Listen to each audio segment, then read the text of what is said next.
ஸ்ரீயப்பதியான ஸ்ரீமன் நாராயணனுடைய கடாட்சத்தாலும் ஆச்சாரியனுடைய அனுகிரகத்தாலும் இந்த ஆன்லைனில் இன்னைக்கு 4000 திவ்ய பிரபந்தத்தில் திருப்பாவை அதில் 12வது பாசுரம் பார்க்குறோம்.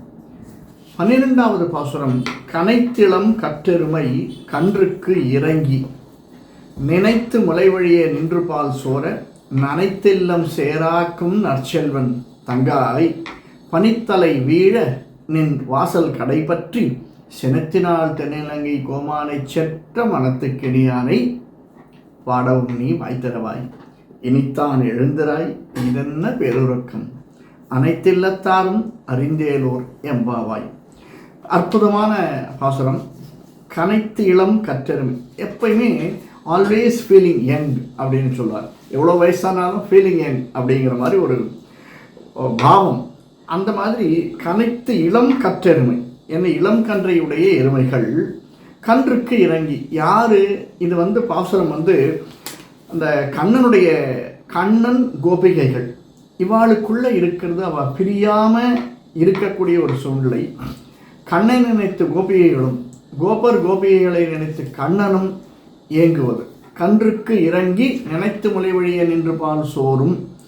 அதாவது யார் நினைத்து, வார்த்தை இருக்கு இல்லையா, கன்றுக்கு இறங்கி கனத்திளம் கற்றெருமை கன்றுக்கு இறங்கி நினைத்தா, இல்லை கன்றுக்கு நினைத்தா, நினைத்து முளை வழியே நின்று பால் சோர நனைத்தில்லம் சேராக்கும் நற்செல்வன். யாரு? இவ்வளவும் அந்த நற்செல்வனை குறிக்கக்கூடியவனுடைய தங்கையே பனித்தலை வீழ நின் வாசை கடை பற்றி. அதாவது பனியானது எங்கள் தலை மீது வீழ நீட்டல் விகாரம். நம்ம பார்த்துருக்கோம் இலக்கணத்தில் நிறைய அந்த இதெல்லாம் இருக்கு இல்லையா.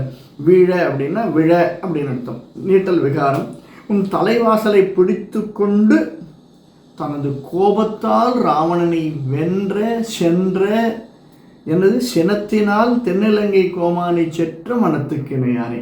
யாருடைய சினத்தினால்? 2 வார்த்தைகள் இருக்கு இல்லையா. நினைத்து அப்படின்னா யாருடைய நினைப்பு, யார் நினைத்தது. சினத்தினால் யாருடைய சினம்? பகவானுக்கு சினம் வருமா? அவனுக்கு காருண்யன்னு பேர், கருணா கட்டாட்சன் இல்லையா. அவனுக்கு சினம் வரும் அப்படின்னா அவனுக்கு சினம் வரதா? ஆனால் இதில் என்ன சாதிக்கிற ஆண்டால், சினத்தினால் தென்னிலங்கை கோமானை செற்ற மனத்துக்கிணியானை பாடவும் நீ வாய்த்திருவாள். இந்த செற்ற அப்படிங்கிறத நம்ம பெரியவாட சொல்லுவோம், சித்த ஏந்திரு அப்படின்வா. செற்ற அப்படின்னா கொஞ்ச நாழி, செற்ற மனத்துக்கு ஞானி அப்படின்னு சொல்லலாம். அல்லது செற்ற அவனை கோமானை செற்ற கோமானை வென்ற மனத்துக்கு ஞானி அப்படின்னு சொல்லலாம். பாடவும் நீ வாய்த்திருவாள். ஏன் வாய் மூடின்னு சும்மாவே இருக்க? ஏதாவது பேச. சில பேர் இருக்கா, பேச ஆரம்பித்தாள்னா ஓயவே ஓயாது. ஆனால் ஆண்டாள் என்ன சொல்கிறா? பேசாதவாளை பார்த்து நீ கொஞ்சம் பேச, ஏன் வாய் மூடின்னு இருக்கு? இனித்தான் எழுந்திராய். ரொம்ப அமெரிக்கையாக வாஞ்சையோடு கூப்பிடுறா. இனித்தான் எழுந்திராய் இதென்ன பேருறக்கம். உறக்கத்தில் சிற்றுறக்கம் பேருறக்கம். என்ன முன்னாடி ராவணனை பற்றி சொல்லிட்டா இல்லையா. அதனால் அந்த ராமாவதாரம் ஞாபகம் வந்துடுத்து, கும்பகனுடைய ஞாபகம். அதனால் பேருறக்கம்ங்கிறாள் ஆண்டாள். தான் வியாக்கியானகர்த்தாக்கள் சொல்லச்சே எவ்வளோ அழகாக அருமையாக இருக்கும். அனைத்து இல்லத்தாரும் அறிந்து, அனைத்து இல்லத்தாரும் 3வது வார்த்தையை போடுறா. அனைத்து இல்லத்தாரும் அறிந்து. யார் யாரெல்லாம் அப்படின்னா பகவானை சொல்லச்சே ஆடானும் ஆம்னிபொட்டன்ட் ஆம்னி பிரசன்னு சொல்லுவோம். அனைத்து இல்லத்தாரும், இட்ஸ் என்டையரிட்டி அப்படின்னு ஒரு வார்த்தை இங்கிலீஷில் இருக்கு இல்லையா. அனைத்தும் எல்லாமே அவனோட அடக்கம். ஸோ யார் யாரெல்லாம் நீங்கள் நினச்சிக்கிறீங்களோ அத்தனை பேரும் அறிந்தவன் யாரு? அவன். அதனால் நீங்கள் எழுந்திருங்கள். இனியாவது எழுந்திருக்க மாட்டாயா? இது சாதாரணமாக வழங்கக்கூடிய அர்த்தம். நம்ம 3 அர்த்தம் பார்க்குறோம். 1 சாதாரணமாக வழங்கக்கூடிய அர்த்தம், 2வது தத்துவ அர்த்தம், 3வது தமிழினுடைய அழகு. இது 3ம். இப்போ கொஞ்சம் தத்துவார்த்தம் பார்த்துட்டு, நான் அதிக தத்துவார்த்தம் பார்க்குறத விட தமிழ் அழகு. ஏன்னா ஆண்டாளுடைய பக்தி, ஆண்டாள் ஆழ்வார்கள், ஆச்சாரியர்கள், நாயன்மார்கள் அனைவரும் பக்தியோடு சேர்ந்து வளர்த்தது தமிழை. தமிழ் வளர்ந்தது பக்தியினால்தான். சனாதன தர்மம் வளர்ந்தது, தமிழ் வளர்ந்தது அப்படின்னா பக்தியினால்தான். அது ஒன்றும் சந்தேகமே கிடையாது. அந்த பக்தியோடு தமிழும் வளர்ந்தது, தமிழோடு பக்தியும் வளர்ந்தது. இரண்டையும் சேர்த்து ரயில்வே ட்ராக்கு போகிற மாதிரி 2ஐயும் சேர்த்து வளர்த்துட்டு வந்தார். அதனால் ஆழ்வார்களுக்கும் நாயன்மார்களுக்கும் நிச்சயமாக அதில் ஒரு பெரிய தேவாரம் திருவாசகம் பாடிய நாயன்மார்கள். அது மட்டுமல்ல, நமக்கு ரொம்ப வித்தியாசமான நெருடலான பாடல்களை கொடுத்து அருணகிரியார். அந்த மாதிரி அதே மாதிரி தமிழில் எடுத்தோம்னா இந்த பக்கம் வைணவ பெரியாரில் எடுத்தோம்னா நிறைய பேர் இருக்கார். அதில் முக்கியமாக சொல்லணும்னா வேதாந்த தேசிகர். வேதாந்த தேசிகருடைய தமிழ் பாடல்கள் எல்லாமே மிக அற்புதமாக இருக்கும். தமிழ், சான்ஸ்கிரிட், எது மணிப்பிரவாளத்தில் இருக்கக்கூடியது, சான்ஸ்கிரிட்டில் இருக்கக்கூடியது, இன்னொரு மொழியிலையும் எழுதியிருக்கார் அவர். அதையும் பார்ப்போம். அச்சுத சதகம் அப்படின்னு. இப்படியாக தமிழை வளர்த்தவர்கள் நாம தான். யார் பக்தியை யார் பெருக்கினாலோ அவள் தான் தமிழை வளர்த்தவர்கள். அதனால் அவர் சொல்கிறான், அறிந்தேலோர் எம்பாவாய். யாரை அறிந்தேலோர்? மனத்துக்கினியானை அறிந்தேலோர் எம்பாவாய். இப்படி வச்சுக்கலாமா இல்லையா? கனச்சலம் கற்றமை கன்றிற்கு இறங்கி நினைத்து முளை வழியே நின்று பால் சோர நனைத்தெல்லும் சேராக்கும் நற்செல்வன் தங்காய் அறிந்தேலோர் எம்பாவாய். பனித்தலை வீழ நின் வாசர் கடை பற்றி சினத்தினால் தன்னிலங்கை கோமானை செற்ற மனத்துக்கு நீயானை அறிந்தேலோர் எம்பாவாய். அவனை பாடவும் நீ வாய் திறவாய் இனித்தான் அறிந்தேலோர் எம்பாவாய். இப்படியாக இந்த பாசுரத்தில் விளக்கங்கள் வியாக்கியானத்தை சொல்கிறார். கண்ணனை விட்டு பிரியாமல் இருப்பவன் ஒருவனுடைய தங்கை இதனால் எழுப்புகிறார். அவனுக்கு பிரிவு அப்படிங்கிறது நாம் நினச்சிட்டு இருக்கோம். மனத்தளவில் இருக்குது, உடலளவில் இருக்குது, எதுலேயுமே இல்லை. ஏன்னா மேலே பனி பொழிந்து வெள்ளமிட, கீழே பால் வெள்ளமிட, நடுவிலே ஸ்ரீ கிருஷ்ணனிடமிருந்து மால், அது பால் பனி, இது பால், நடுவிலே மால் வெள்ளமிட தெப்பம் பற்றுவாரை போல் நின் கடல்வாசி பற்றி கிடந்து வருந்து என்ற நாங்கள் உஜ்ஜீவிக்கும்படி எழுந்து வாராய் அரே அப்படின்னு சாதிக்கிறாளாம். கனைத்து நற்செல்வன் மிகுதியாக உடையது. அதனால் அதை பற்றி சிந்திக்காமல் கன்றுகளை பற்றியே என்றென்றும் சிந்தித்து கொண்டிருக்கும். பகவான் என்னைக்குமே பாகவதர்களை பற்றி தான் சிந்திப்பான், தன்னுடைய அடியார்களை பற்றி தான் சிந்திப்பான், தன்னுடைய ஆசைப்பவர்களை பற்றி தான் சிந்திப்பான், மற்றவர்களை பற்றி இல்லை. பகவானுக்கு தன்னுடைய குழந்தைகள் எல்லாரும் முக்கியம். அனைத்து இல்லத்தாரையும் அறிந்தவன் அவன் ஒருவன் தான். இப்படிப்பட்ட கிருஷ்ணனை விட்டு பிரிந்த வாராமையால் கரப்பார் என்று இங்கனமாகிறது நற்செல்வன் அஸ்திரமான ஐஸ்வர்யத்தை போலல்லாமல் நிலை நின்ற செல்வமான கிருஷ்ணனின் திருவடிகளில் நிரந்தர சேவையை உடையவன் அப்படின்னு சொல்கிறார். இது நடுவில் யாரை பாடுறா? ஆண்டாள் சக்கரவர்த்தி திருமகனையும் பாடுறார். நம்ம சக்கரவர்த்தி திருமகனை ஒரு 4-5 பாசுரங்கள் ஆண்டாள் வெளிப்பது அப்படிங்கிறத பார்த்துட்டே வரும். அதில் இதுவும் ஒரு பாசுரம். சக்கரவர்த்தி திருமகன் ஸ்ரீ ஆம்பரானை சொல்கிறது. அதுவும் எப்படி சொல்கிறார்? கிருஷ்ணனை போல பெண்களை வருந்தாமையாக இருக்கலாமா? எதனால பெண்களை வருத்தாமையால் இருக்கலாம் அப்படிங்கிற ஒரு வார்த்தை சொல்கிறார். இவ்வூரில் யாவரும் எழுந்திருங்கள். இது பகவத் அனுபவம் பெற்ற பாகவத நிஷ்டரான பாகவதத்து ஒருவரை உணர்த்துகிறார்கள் என்பது உள்ளுரையாக சாதிக்கப்படுகிறது அப்படின்னு சொல்கிறார். அடுத்தது நின்று பால் சொர அப்படின்னா, சோர அப்படின்னா திருமலையில் சொரியும் அருவிகள் பால் மாறாதே சொரிந்து கொண்டிருக்கின்றன அப்படின்னு. நற்செல்வம் அது என்ன? செல்வம் அப்படின்னா அதில் நிறைய வித்தியாசம் இருக்கா சுவாமி இல்லையா? செல்வம் அப்படின்னு சொல்கிறோம். இது முதல்ல ஒரு 2-3 பாசத்துக்கு முன்னாடி கூட பார்த்தோம் இந்த செல்வத்தை பற்றி. நற்செல்வம் அப்படிங்கிறது நற்செல்வம் தங்காய், செல்வத்திலேயே மேன்மையான செல்வமாக விளங்கக்கூடியது. அது என்ன நற்செல்வம்? ஆத்மாவுக்கு நிலையாக நிற்கக்கூடிய செல்வம். ஏன்னா இன்றைக்கி வரக்கூடிய பொருட்செல்வம், ஈவன் கல்வி செல்வமே ஒரு ஏணி தான். கல்வி செல்வம் என்ற ஏணியை வைத்து கொண்டு நாம் இறைவனை அடைய பாடுபடுகிறோம். ஆனால் கல்வி செல்வம் இல்லாதவர்கள் கூட சரணாகதி என்ற தத்துவத்தை உணர்ந்து அதை செய்து இறைவனை அடைந்து விடுகிறார்கள். ஸோ நிலையானது அப்படின்னா பொருட்செல்வம் அல்ல, கல்வி செல்வமும் இல்லை.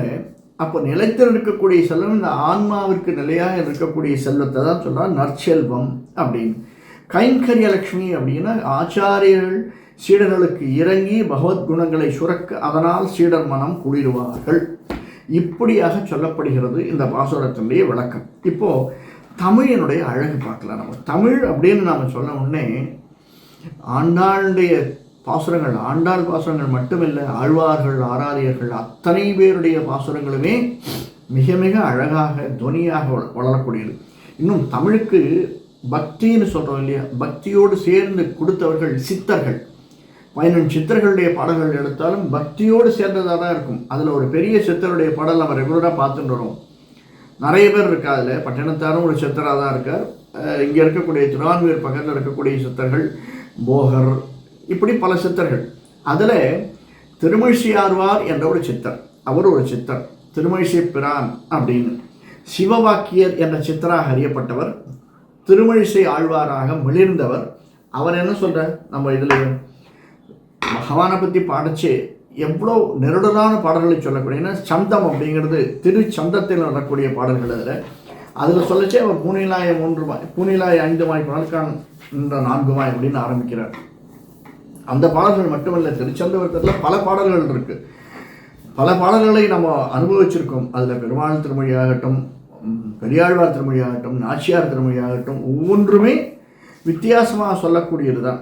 இருளறிய சுடர்மணிகள் இமைக்கும் நெற்றி, இனி இனி இனி துத்தி அணிபணம் ஆயிரங்கள் அளந்த அரச அரவு அரச பெருஞ்சோதி அனந்தனும் அணிவழங்கும் உயர்வெள்ளை அணைமேவி திருவரங்க பெருநருள் தென்னீர் பொன்னி திருக்கையால் அடிவருட பள்ளி கொள்ளும் கருமணியை கோமளத்தை கண்டுகொண்டேன் கண்ணிமைகள் என்றுவரோ கழிக்கும் நாளே. இதுவும் தமிழ் தான். இதுவும் பக்தி சொட்ட சொட்ட சொட்ட பாடியிருக்கக்கூடியது தான். ஸோ தமிழ் பக்தி சொட்டக்கூடியது, பாடியிருந்தது அனைத்துமே ஆழ்வார்கள், நாயன்மார்கள், ஆச்சாரியர்கள், சித்த புருஷர்கள். இதில் கனைத்திளம் கற்றெருமை கன்றுக்கு இறங்கி அப்படிங்கிற 2 அர்த்தங்கள். நம்ம இதில் 2 விஷயம் இருக்குது. மார்ஜால ரீதி, மர்க்கட்ட ரீதின்னு 2. மார்ஜாலம் என்றால் குரங்கு, மர்க்கட்டம். மார்ஜாலம்னா பூனை, மர்க்கட்டம்னா குரங்கு. எப்படி பூனை குரங்கு என்ன பண்ணும், தான் பாட்டுக்கு ஓடிட்டே இருக்கும். குழந்தைகளை, தன்னுடைய குழந்தைகளை தான் பாதுகாக்காது. குழந்தைகள் பிடித்து கொள்ள வேண்டும், இன்னும் மறக்க மரம் தாவேண்டிருக்கும். குழந்தைகள் தான் ஸ்ட்ராங்காக பிடிச்சிக்கணும். பகவானை சிஷ்யர்களாக நாம் தான் ஸ்ட்ராங்காக பிடிச்சிக்கணும். அது மர்க்கட்டம். மார்ஜாலம் பூனை. பூனையினுடைய இது என்னன்னா, குழந்தைகளை தான் எங்கே போனாலும் குழந்தைகளை எடுத்துக்கொண்டே தன் வாயால் எந்த எலியை தன்னுடைய உணவை எடுத்துக்கொள்கிறதோ அதே பற்களால் அதே வாயால் தன்னுடைய குழந்தைகளை எடுத்து செல்கிறது. அது மார்ஜால ரீதி. இது 2மே சொல்லக்கூடியது. இதிலே ஒன்றுதான், பகவான் தான் இறங்கி அர்ச்சாவதாரமாக இறங்கி பக்தர்களை காட்கின்றார். ஏன்னா பகவானுக்கு பக்தர்கள் முக்கியம், பக்தர்களுக்கும் பகவான் முக்கியம். அதுதான் மர்க்கட்ட ரீதி, இது மார்ச்சால ரீதி. இதில் ஒரு விஷயம் ஞாபகத்துக்கு வருது. மார்ச்சாலம் என்றால் இந்த குரங்கு அப்படின்னு சொன்னோடனே நாம் குரங்குன்னு அந்த உயர் எந்த ஒரு பொருளை சொன்னாலும், பசு என்றாலும் காமதேவன், குரங்கு என்றால் ஆஞ்சநேயர், பறவை என்றால் கருடன் வைனதேயன், பாம்பு அப்படின்னு சொன்னால் ஆதிசேஷன், இப்படின்னு ஒன்னொன்றுத்திற்கும் ஒரு உயர்வை, அதில் இருக்கக்கூடிய உயர்வை நாம் சொல்லக்கூடியவர்களாக இருக்கின்றோம். இப்போ பார்த்தோம்னா குரங்காக ஆஞ்சநேயர், ஆஞ்சநேயர் இல்லாத அழகிய திருநாமம் கொண்ட ஆஞ்சநேயர் இல்லையா?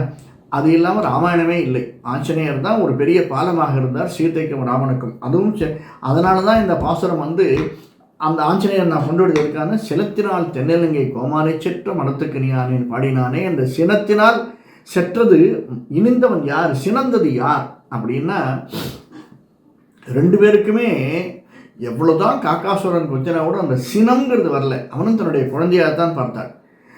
எல்லாரையுமே தாயார் அப்படிங்கிறது, தாயன்பு அப்படிங்கிறது ரொம்ப அதிசயமான ஒன்று.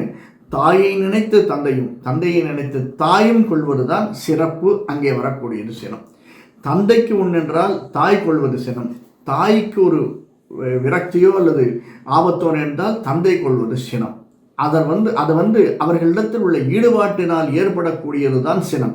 அதைத்தான் ஆண்டாள் சொல்ல. அந்த சினத்தினால் அது தாயார் மேல் ஏற்பட்ட, தாயாரை இப்படி போய் அழிச்சின்னு போயிட்டான் ராவணன் அப்படின்னு, அந்த ராவணனை தூதுக்காக போகிறார். ராவணன் கிட்ட தூது செல்கிறார் ஆஞ்சநேயர். நம்ம முதல்ல பார்த்தோம், பல தூதுகள் உண்டு. ஒவ்வொன்றையும் அங்கதன் தூது ஆரம்பித்து எல்லாம் இருக்குது. இதில் ஆஞ்சநேயன் தூது விசேஷமாக சொல்லக்கூடியது. ஏன் அப்படின்னா 2 விஷயம். ஒன்று, ஆஞ்சநேயர் தூது பெருமாளுக்கும் பிராட்டிக்கும் நடந்தது, அதனால் ஆஞ்சநேயர் தூது விசேஷமானது. 2வது, நம்பிக்கை அப்படிங்கிற தூதுவனிடத்திலே நம்பிக்கை. வெறும் வாயால் சொன்னால் போராது, அவனை குளிர்வித்தால் போராது, அவனிடத்திலே உள்ள நம்பிக்கையினால் தன்னுடைய மோதிரத்தையே கழட்டி கொடுத்தான் ராமன். அதனால் ஏற்படக்கூடிய விளைவு, அதனால் வந்தது 2வது. இது 2க்கும் மேன்மையானதாக விளங்கக்கூடியது ஆஞ்சநேயர் தூது. அந்த ஆஞ்சநேயன் குரங்காக உள்ளே புகும்போது எப்படி போகிறானாம், மார்ச்சால மாதிரி போகிறான். இரவு நேரம் வரும் வரை காத்திருந்து இரவு நேரத்திலே உள்ளே போக வேண்டும், பூனை போல் மெதுவாக போக வேண்டும், அடுத்தவர்களுக்கு துன்பம் விளைந்து விடக்கூடாது அப்படிங்கிற ஒரு எண்ணம். ஏன்னா யாருக்குமே துன்பம் நினைத்து அவனுக்கு பழக்கமே இல்லை ஆஞ்சநேயனுக்கு. தன்னை அண்டி வருவர்கள் அனைவருக்கும் நல்லது செய்ய வேண்டும் அப்படிங்கிறது தான். அதனால் அந்த இடத்துல மார்ச்சாலமாக குரங்கனுடைய ரூபம் எடுத்து போகிறான் அப்படின்னு சாதிக்கிறார். அதனால தான் இந்த இடத்துல மார்ச்சால ரீதியாகவும் மர்க்கட்ட ரீதியாகவும் இரண்டு விதமாகவும் பெருமாளை சொல்கிறார். இதில் வரக்கூடியது கனைத்திலம் கற்று எருமை கன்றுக்கு இறங்கி, அது பசியோடு இருக்குது அப்படின்னு. பக்தன் பசியோடு இருக்கான்னா பகவானுக்கு பொறுக்காது சுவாமி. எந்த ஒரு சந்தர்ப்பத்திலையும் அவன் பக்தனாக இருப்பானே ஆனால் தன்னிடம் ஈடுபாட்டோடு சரணாகதி என்ற தத்துவத்தை, சரணாகதி என்பதை செய்து ஒருவன் உய்வதற்கு ரெடியாக தயாராக இருப்பானே ஆனால் அப்படியுமே இல்லை. இன்று போய் நாளை வான்னு அவளை எடுத்துக்கொண்டு போனவனையே ராவணனையே பகவானை என்ன சொன்னான், நீ போயிட்டு நாளைக்கு வா, நாளைக்கு திருந்தி வரையா பார்க்கலாம் அப்படின்னு கன்றுக்கு இறங்கினவன் அவன். இந்த பாசுரம் பூராவே மோராலஸ் யாருக்கு? ராமாவதாரத்தை சொல்றது தான் ஆண்டாளுடைய நோக்கம். கனைத்து அப்படின்னா ஒலித்துன்னு அர்த்தம். கனைத்து இளம் கன்றுக்கு களைத்து கனைத்திளம் கற்றெருமை கன்றுக்கு இறங்கி. என்னைக்கும் இளமையாக இருக்கக்கூடிய பகவானுக்கு என்றைக்குமே இது கிடையாது. நம்ம சொல்லுவோம் தீயினால் வேகாது அப்படின்னு ஒரு செயல் ஒன்று இருக்கு இல்லையா? அந்த மாதிரி இந்த ஆவி எதனாலையும் வேகக்கூடியது அல்ல. அந்த மாதிரி என்றுமே இளமையாக இருக்கக்கூடியவன் பகவான். அதை உதாரணமாக சொல்கிறதுக்காக தான் கனைத்து இளம் கற்றெருமை அப்படின்னு ஆண்டாள் சாதிச்சார். கனைத்து அப்படின்னா ஒலித்து அப்படின்னு அர்த்தம். கனைத்து கனைக்கிறதுன்னு சொல்லுவோம் இல்லை? எது கனைக்கும்? குதிரை போடக்கூடிய சத்தத்திற்கு பேர் கனைத்து அப்படின்னு பேர். விழித்து அப்படின்னு கூப்பிட்டு அப்படின்னு அர்த்தம். கனைத்து அப்படின்னா ஏன் நீ கனைக்கணும், ஒருத்தன் ஏன்பா கனைக்கிற அப்படின்னு கேட்பான். தொண்டையில் கறக்கிற, தொண்டையில் கிச்சி கிச்சி இல்லை. அவன் கனைத்தான் என்றால் ஏதோ ஒரு சமிக்ஞை செய்கிறான்னு அர்த்தம், கூப்பிடுகிறான் என்ற அர்த்தம். ஏன்னா அதனால தான் கனைத்தல் அப்படின்னு சொல்லுவார். அதற்கு எதை கூப்பிடுகிறது? தன்னுடைய குழந்தை பசியோடு இருக்கே அப்படின்னு அந்த எருமை தன்னுடைய இளம் கன்றுகளுக்கு, அதுவே இளம், அதற்கு இறக்கக்கூடிய கன்று சின்னமாக இருக்கக்கூடியது. ஸோ அப்படிப்பட்ட கன்றுகளுக்கு இறங்கி அப்படின்னா, இறங்கி அப்படின்னா பெரிய ராயில் சின்ன ராய். இறங்குதல் அப்படின்னா மனம் இறங்குதல், மனத்திலிருந்து ஒரு ஸ்டெப்பு கீழே வருதல், மனம் கலங்கின்னு கூட வச்சுக்கலாம். தன்னுடைய கன்றுகள் பசியாக இருக்குமே அப்படின்னு. அந்த பசினா ஏன் சுவாமி? ஏன்னா இதில் ஒரு பெருமை இருக்குது அப்படின்னா, கற்று எருமை. எருமை அப்படிங்கிறது யாருடைய வாகனம் அப்படின்னு தெரியும் நமக்கு. எருமை அப்படிங்கிறது யமனுடைய வாகனமாக வரக்கூடியது. யமனுடைய வாகனம். இளவயதிலேயே அனைத்தையும் அறிந்தது இளம் கன்று. கற்று இளம், அது எப்படிப்பட்டது? இளம் வயதிலேயே அனைத்தையும் அறிந்தது. அது என்ன சுவாமி? அந்த வார்த்தைக்கு என்ன அர்த்தம்? இளம் வயதிலேயே அனைத்தையும் அறிந்தது அப்படின்னா ஞானோபதேசம் பெற்றது அப்படின்னு அர்த்தம். நீங்கள் ஆழ்வார் ஆச்சாரிய புருஷர்கள் எடுத்துருக்கலாம். ஆதிசங்கர் பகவத்பாதாளாகட்டும், ஸ்ரீமத் ராமானுஜராகட்டும், ஸ்ரீ வேதாந்த தேசிகராகட்டும், அல்லது மணவாள மாமனிகளாகட்டும், எல்லாருமே அறிவில் சிறந்தவர்கள். மத்வர் பல ஆச்சாரிய புருஷர்கள் நாம் சொல்லலாம். அவர்கள் அனைவருமே பக்தியில் திளைத்தது மட்டுமல்ல, ஏகசந்த கிராகி அப்படின்னு சொல்லுவார். ராமானுஜரையாகட்டும், ஆதிசங்கர் பகவத்பாதாளாகட்டும், அத்வரியாகட்டும், வேதாந்த தேசிகரையாகட்டும், மணவாள மாமனி, ஏகசந்த கிராகின்னா நம்மளுக்கெல்லாம் 10 தரம் படித்தா கூட மனசில் நிற்க மாட்டேங்குது சுவாமி. திருப்பி திருப்பி திருப்பி திருப்பி படிக்க வேண்டியதாக இருக்குது. அவளுக்கெல்லாம் ஒரு தரம் கேட்டாலே போருமா. படித்தலுக்கும் கேட்டலுக்கும் வித்தியாசம் இருக்குது. ஏன் தெரியுமா? கேட்டல் அப்படின்னா ஒரே ஒரு தரம் தான் கேட்குறோம் காதால், அடுத்தவர் சொல்ல, என்னுடைய ஆச்சாரியன் சொல்லுது நம்ம கேட்குறோம். படித்தல் அப்படின்னா வாய் விட்டு சொல்லுதல்னு அர்த்தம். நம்ம வாயை விட்டு சொல்கிறோம் இல்லையா? வாயை விட்டு சொல்லச்சு ஒரு தரம் வாய் சொல்லுகிறது. அந்த வாய் சொல்ல வைப்பது மனம். அந்த மனத்தின் மூலியமாக வாய் சொல்கிறது. வாய் சொல்வதை காது கேட்கிறது. 2 முறை ஆகிறது. ஸோ 2வது முறை காது கேட்டு அது மனத்திற்கு எட்டுகிறது. இதனால தான் படிப்பது அப்படின்னு சொல்கிறேன். ஆனால் இந்த மகாபுருஷர்களுக்கெல்லாம் என்ன, வேதாந்தேசிகருக்கெல்லாம், வெங்கடநாதன் சொல்லக்கூடியவருக்கு ஏக சந்த கிராகி, ஒரு தரம் சந்தை கேட்டாலே போருமா, சொன்னாலே போரும். அது காதால் கேட்டவுடனே என்ன ஆகிடும்? கிரகித்து கொள்ளக்கூடிய பக்குவம் தத்துவம் படைத்தவர்கள். அப்படிப்பட்டவர்கள், இளமையாக இருக்கக்கூடியவர்கள் அது இளம் வயதில் இளமையில் கல் அப்படின்னு பழமொழி இருக்குல்ல. இளமையிலேயே அனைத்தையும் கிரகித்து கொள்ளக்கூடியவர்கள். எதை கிரகித்து கொள்ளக்கூடியவர்கள்? நம்முடைய பூர்வ ஜென்ம ஞானம் இருந்ததுன்னா, பூர்வ ஜென்மத்தினுடைய டச்சுன்னு சொல்கிறா இல்லையா. இப்போ அடுத்த பாசுரத்தில் ஒரு முக்கியமான விஷயம் வரப்போகிறது. அடுத்த பாசுரம் புள்ளின் வாய் கீண்டானை பொல்லா அரக்கனை. அதில் ஒரு விஷயம் வரப்போகிறது. அதுக்கு முன்னாடி முன்னோட்டமாக நான் சொல்கிறேன். அதாவது இப்போது கிரகித்தல், நம்முடைய முன்ஜென்ம வாசனை, நம்முடைய ஜாதகம் இருக்குது. ஜாதகத்தை எடுத்துட்டோம்னா அதில் நம்ம பிறந்த உடனே சொல்லுவாள், எந்த தசையில் பிறந்திருக்கான் பாருங்க. இவன் ஓஹோ சித்திரையா, சித்திரைன்னா செவ்வாதசை, செவ்வாதசையில் செல்லு போக இருப்பு அப்படின்னு சொல்லுவாள். அப்படின்னா என்ன அர்த்தம்? போன பிறவியில் நாம் கொஞ்சம் மிச்சம் வச்சுருக்கோம், அதுலேருந்து கண்டினியூஷனாக இந்த பிறவியில் பிறந்திருக்கோம் அப்படி தானே. அதைத்தான் சொல்கிறாள் ஆண்டாள். இளம் கற்றெருமை, அப்பயே நம்ம இளமையாக இருந்திருக்கோம். ஏன்னா அப்போவே கற்று இளமையாக இருந்திருக்கோம். இளவயதிலேயே கற்றல் அப்படிங்கிறது அந்த ஞானத்தை நாம் உள்வாங்குதல்.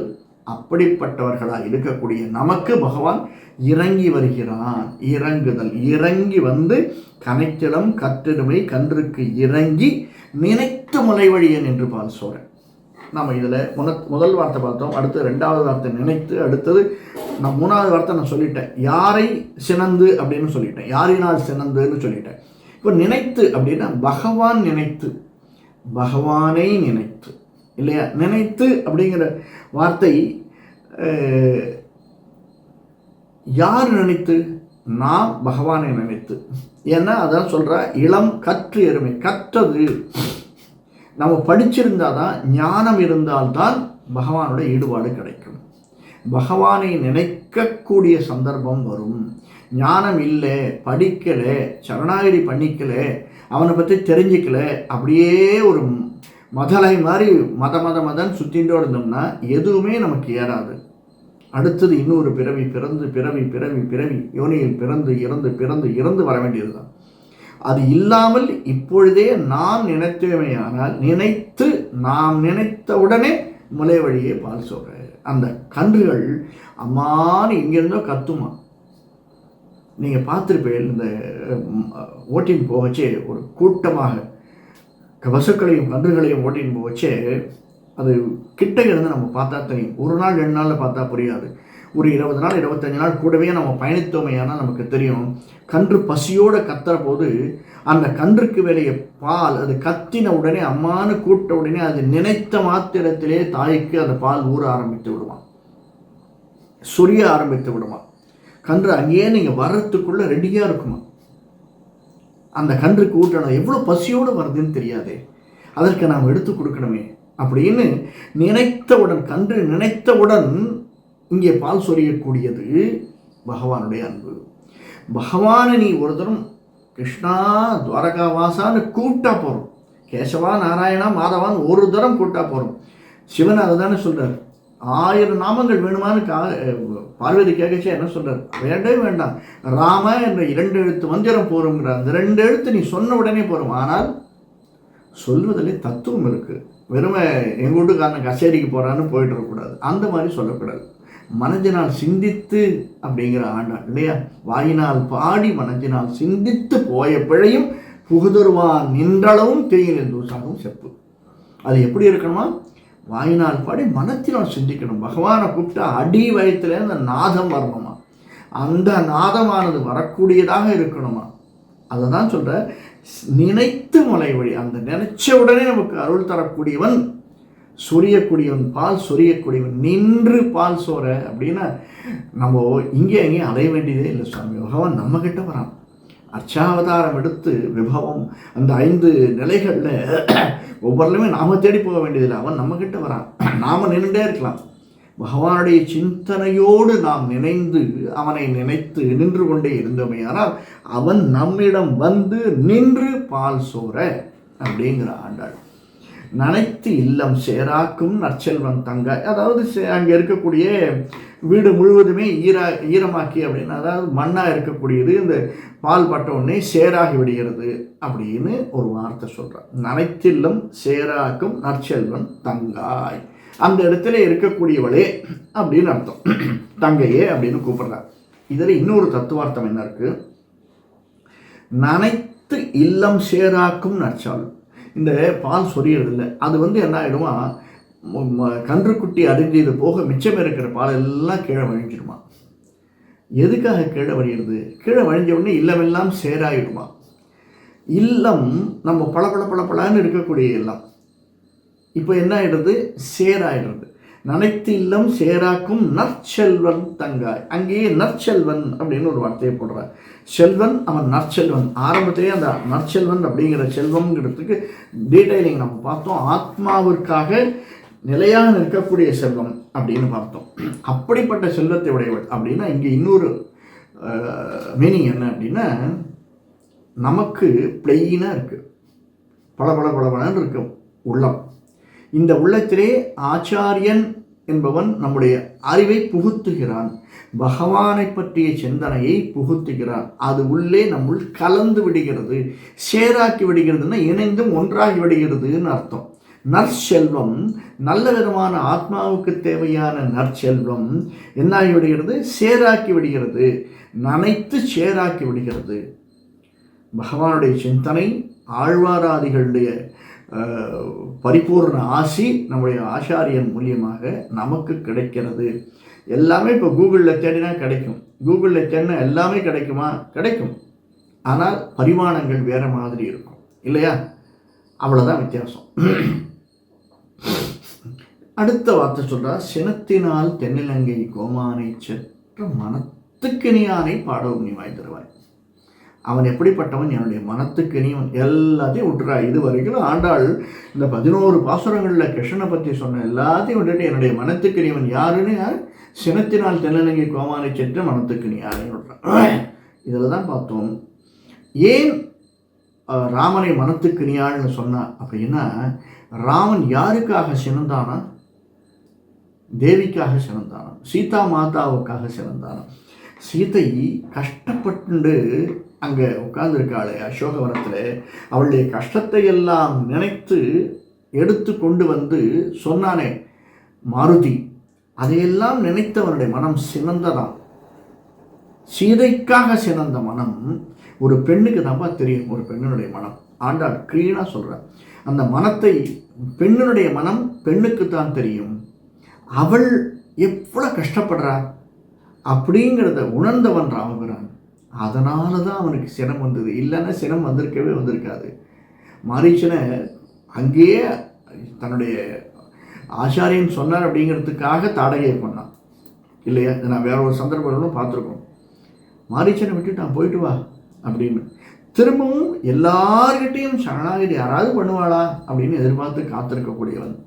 அந்த சினம் இவனுக்காக வரல, ராவணனிடம் சினம் வரல, சீதையை அபகரித்து வந்து அந்த இடத்துல அப்படி ஒரு அவஸ்தைப்பட வச்சுட்டானே சீதை அப்படின்னு சினந்த ராமபிரான் மேலே எனக்கு ஒரு ஈடுபாடு இருக்கு.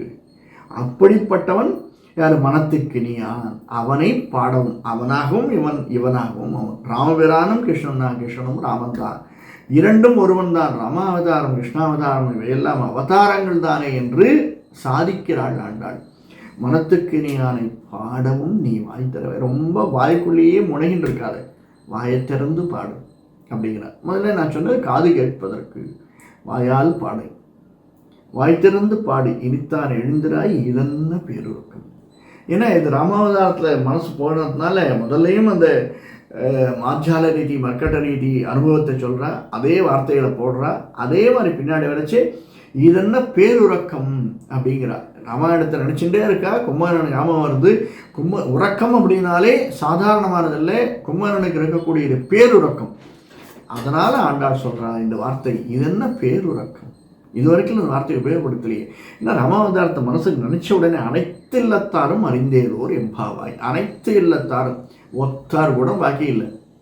எல்லாரும் ஈரேழு அண்ட சராசரங்களும் அனைத்தும், ஈரேழு 14 லோகங்களும் அனைத்தும், அனைத்து உலகத்தாரும் கொஞ்சம் கூட மாக்கி வைக்கவே இல்லை. இதனால என்ன சொல்ற, யாரை அறிந்தது? மனத்துக்கினியவன் யார்? ராமபிரான். ராமனும் கிருஷ்ணனும் ஒருவனே. அவனை அறிந்தவர்கள் அனைத்து இல்லத்தாரும் எழுந்திருங்கள். நம்ம நோன்பு நோக்க போவோம். பாவை நோன்பு நோக்க நாம் செல்லுவோம், எல்லோரும் எழுந்திருந்து என்னோடு வாருங்கள் அப்படின்னு ஆண்டாள் சாதிக்கிறார். சினத்தினால் தென்னிலங்கை கோமானை செற்ற அப்படின்னா, இந்த செற்ற அப்படிங்கிற ஒரு வார்த்தை இருக்கு இல்லையா, நயம்பட உரை, இளமையில் கல் அப்படின்னு சொல்லிகிட்டே வரைச்சே மேலே வரைச்சே நயம்பட உரை அப்படின்னு ஒரு வார்த்தை இருக்குது. நயம்பட உரைன்னா யாரையும் கடிஞ்சு சொல்லவே கூடாது, மெதுவாக சொல்லலாம். அதனால தான் வேறு சொல்கிறால் மனத்துக்கு இனியானை பாடவும் அப்படிங்கிறார். கோமான் அப்படிங்கிறார், சினத்தினால் தென்னிலங்கை செற்ற கோமானை அப்படின்னு ஒரு வார்த்தை சொல்கிறார்.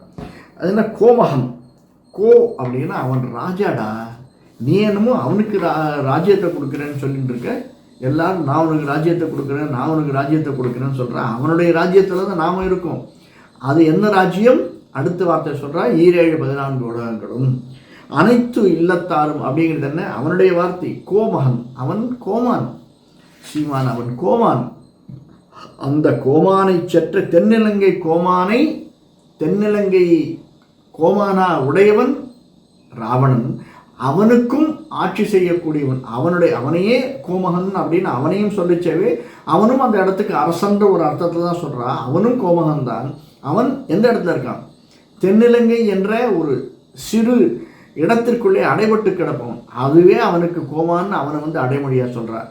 ஏன் அந்த வார்த்தை அவனுக்கு சொல்கிறா அப்படின்னா, தென்னிலங்கை கோமானை செற்ற மனத்துக்கு நீயானை அப்படின்னு அவனையும் அவன் கம்பன் சொல்லுவான் இல்லையா, நாரத முனிவர்க்கேற்ப நயம்பட உரைத்தனாகும் அப்படின்னு. நயம்பட உரைத்தன் அந்த நாரத முனிவருக்கு ஏற்ற மாதிரி சொல்லுவானாம். நீங்கள் சீதை கிட்ட வரைச்சே கூட பார்த்துக்கோ, கோபம் வருதே இல்லை அவனுக்கு. நீ அப்போ எல்லாரையும் சொல்கிற, நீ தூண்டி விடு அவளுக்கு மேலே ஆசை வரட்டும்னு சொல்லிட்டு போகிறான வழியே, சீதையை பார்த்த உடனே மகாலட்சுமி பார்த்தோன்னா இப்படி கோபம் வரும் அவனுக்கு. அதனால் எப்பயுமே சாதாரணமாக அவன் கோமகனாக இருந்தாலுமே நயத்தோடு சொல்லக்கூடியவனாம். எல்லாருக்கும் நாரத முனிவர்க்கேற்ப நயம்பட உரைத்த நாவை உடையவன். அதனால தான் அவனை ஆண்டாள் கோமகன்னு சொல்கிறா. ஆனால் கோமகன்னு சொல்லிட்டோமே அப்படின்னு அதற்கும் மேலே அனைத்து விதமான உலகங்களையும் ஆடக்கூடியவன் யாருன்னு சொல்கிறதுக்காக சொல்கிறா. அனைத்தில்லத்தாரும் அறிந்தவன் ஒருவன் இருக்கிறான், நீ கோமகனாக இருக்கலாம், அவனும் கோமகன். உனக்கு மேலே இருக்கக்கூடிய எல்லா உலகத்திற்கும் ஆட்சியிலே ஆளக்கூடிய ராமபிரானை நீ அறிந்தேலோர் எம்பாவாய், நீ புரிஞ்சிக்கோ, தெரிஞ்சுக்கோ. இந்த இடத்த விட்டு நாம் நோன்பு நோக்கிறதுக்காக கிளம்பணும், சீக்கிரம் எழுந்திரு அப்படின்னு இந்த ஆண்டாள் அந்த பாசுரத்தை முடிக்கிறார். கவிதார்கிக சிம்ஹாய கல்யாண குணசாலினே ஸ்ரீமதே வெங்கடேசாய வேதாந்த குரவே நமக. நான் முதலே சாதித்த மாதிரி அடுத்த பாசுரம் புள்ளின்வாய் கீண்டானை பொல்லா அரக்கனை. அதுலேயும் ரொம்ப மிக அற்புதமான ஒரு லைன் வர்றது, நம்முடைய கோள்களை பற்றிய விவரம் வருது. அதை அடுத்து சிந்திக்கலாம். சர்வம் ஸ்ரீ கிருஷ்ணார்ப்பணமஸ்து.